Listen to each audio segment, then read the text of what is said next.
Hey everybody, welcome back to the Doggone Positive Way. I'm Maria. I'm your dog trainer and the host of this podcast, and I'm prepping for dinner. And these are chicken wings. They're Tyson chicken wings, and I am breaking them down because it's cheaper to break them down yourself. I don't normally break them down, but you know why I'm breaking them down? Because our little man, Tony, is going to get the wing tips in his dinner. So we are currently feeding a raw diet. And I do chicken feet. I do some bones. I haven't done the very large bones yet because I want to make sure his teeth were going to be able to handle it, even though he does have his adult teeth in. They're not fully in, so I just want to be cautious on that, but he needs to get his calcium and other minerals and the marrow from the bones, and the bones themselves are very, very nutritious. So you guys know I've fed raw food for a very long time. Before it was cool, I fed raw food, like way back in the day, okay? And I was really lucky enough to be able to study with Dr. Ian Billinghurst at a conference, and it was I don't know how long the conference was, his course, but it was an in-depth course on raw feeding for dogs. And you know, it just really kind of confirmed my mind and my thoughts about the dog food that, you know, I was feeding at the time. I can't remember what I was feeding at the time. But anyway, so that's when I started to pick up the raw food. Now, at that time, there wasn't any raw food that was already prepared in our pet stores or online, and nothing like that. And as far as, you know, going online, it was very limited. I'm not even sure about, you know, ordering dog food, etc. at that particular time, because it was just a long time ago.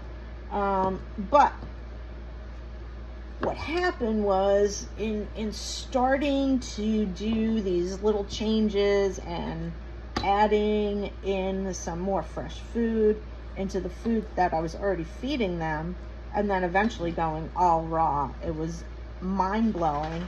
My dogs were so healthy and so, like, Talu, she was all black. She was such a cool dog. She was my training buddy, my training partner. I found her on the street. But she was black and she looked like a seal. She was so shiny. Her coat was so healthy. And I attribute that to diet. I mean, I really do. And it really just makes a huge difference. What you're putting into your body or your pet's body really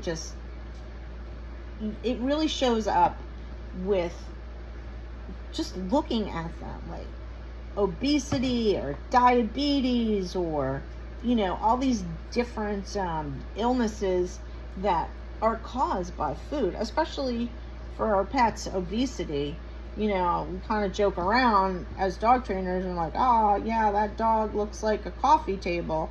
And I am holding my knife in really the incorrect way. I know this, people. But I have MS, and I have secondary progressive MS at this point. And it has definitely fucked with my fine motor skills. So please forgive me. And if you guys know anything about me, I am a chef. In a previous life, I worked in the industry for a very long time. My family had a deli and a restaurant, and I worked there, and then I worked in the restaurant industry at other places. When I moved down here, I went to culinary school, so I know the ins and outs, but my body is like, nope, we're not doing it. So anyway, I digress. I just want to share this with you. It's going to be a short video. I think I'm going to do probably a 3 or maybe 4-part series on what I found out. Remember last time, our last conversation we had last episode was, I'll do the research for you and I will share it for you. I will share it with you, and then you don't have to. You can just save time and, just kind of do, well, I'm not saying don't do any research. That's kind of crazy, but you don't have to do the deep dives that I do. I literally have spent weeks, which probably would equate to a good month, on dog food and research recently, last month, and I do continue. I think it's important, but I learned a lot of new things about dog food, and I saw a video that somebody shared. They're from New Zealand, and they feed a prepared raw diet, and they noticed that their dogs were getting sick, and their smaller dog got sick first because she was smaller, and she just presented with some really weird symptoms, and her fur was starting to change color. It was lightening up. She was lackluster, depressed, just, oh my gosh, just really sick. And they did blood work and did whatever they could. And finally the vet was like, it must be the diet. The one blood test that they didn't do was a thyroid test. Remember, thyroid test is so important to do. You guys need to do thyroid tests on your dogs, period. And it doesn't matter if they're young. Do it now. Get a baseline so you know what's going on. So I'm not going to jump off on that. But what I want to say to you is that once they did that thyroid test, they found out that it was a thyroid issue, and the dogs were actually hyperthyroid. If I remember, yeah, it had to be hyperthyroid. Because there was weight loss. What they discovered was the raw diet that they were feeding, they were not preparing it themselves.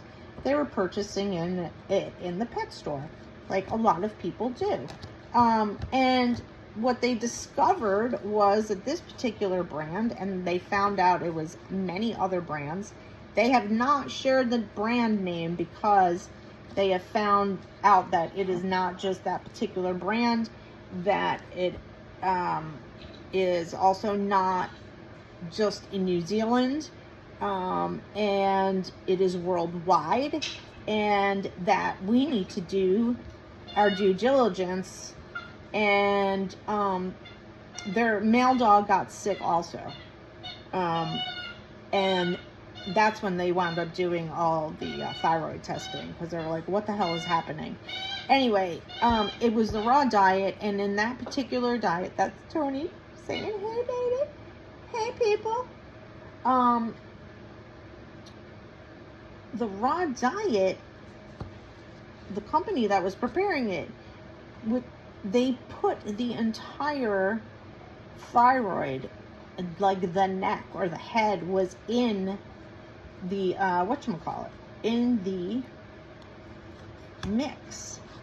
And you can't do that, because that is not a gland that they need to be ingesting. And you think about it, if it's beef, think of the cow, think of how big that thyroid must be, right? So anyway, I'm gonna go, because this is actually dinner, and these wingtips are for Tony. That's what we're doing here. And I feed him these, and I feed him chicken feet also. I want to feed him big bones, but he's still a pup. He's about 7.5 months old. I know he's got adult teeth, but they're not fully into their head until they are a year old, where they start to make that final descent and are really set into their heads, their mouths. And so I do this. It's very nutritious, calcium, phosphorus. I mean, the minerals that are in here and that are in the bone and the marrow, it's just invaluable. So these things are important. Anyway, getting back to that whatever diet it was, that made me start to really, think about things even further, because it's like, they're so right. It's like, you know, it's still the dog food industry, you guys. It's still the dog food industry. So I know I kind of jumped around a little bit, but I have a lot to tell you, and I've done a lot of research, and I want to share that with you, and I will over the next few weeks. So bear with me as we go through the journey together. You know, and you know, you don't have to feed raw. Feed dry too. That's cool. You can feed dry. There's so many different options. It's very overwhelming, but like I've told you before, I'll do the research for you so you don't have to. All right, you guys, have a great night. I love you. Have a doggone positive day. Don't forget to stuff that Kong for your puppies.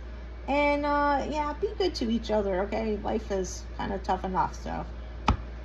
And if you're having a tough time, I'm sorry you're having a tough time. I hope this, you know, makes you smile and stuff. And remember, always have a doggone positive day. All right, you guys, bye.